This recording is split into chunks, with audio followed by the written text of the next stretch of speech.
എല്ലാവരെയും സൗഖ്യമാക്കാൻ പുരുഷാരത്തെ വിളിക്കണ്ട, തൊടാൻ ഇങ്ങോട്ട് വരും. ചിലരൊന്ന് എഴുന്നേക്കാവോ? ഹീലിംഗിന്റെ സീക്രട്ട് പ്രയറാ. പ്രാർത്ഥിക്കാൻ അറിയാത്ത ആരെങ്കിലും ഇവിടെ ഇരിപ്പുണ്ടോ?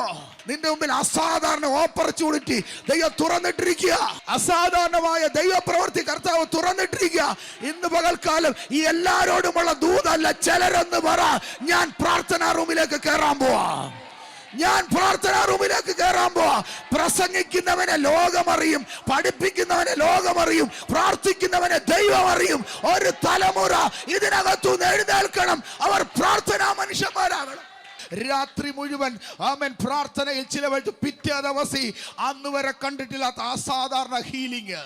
ദൈവം യേശു പ്രാർത്ഥിച്ചപ്പോൾ സ്വർഗം തുറന്നു. സ്വർഗം തുറന്നു. ഇന്ന് പകൽ എന്നോട് കർത്താവ് പറഞ്ഞു, ഈ ഉപവാസ പ്രാർത്ഥന തീരുന്നതിന് മുമ്പായി ചിലരുടെ ജീവിതത്തിൽ സ്വർഗം തുറക്കാൻ പോവാ. സ്വർഗം തുറക്കാൻ പോവാ. സ്വർഗം തുറക്കാൻ പോവാ. ദൈവത്തിന്റെ പരിശുദ്ധാത്മ വ്യക്തമായി ചിലരോട് പ്രവചിക്കുന്നു, നിന്റെ വീട്ടിൽ സ്വർഗം തുറക്കാൻ പോവാ. നിന്റെ തലമുറ വിശ്വസിച്ച് സ്വർഗം തുറക്കാൻ പോവാ. സ്വർഗം തുറക്കാൻ പോവാ.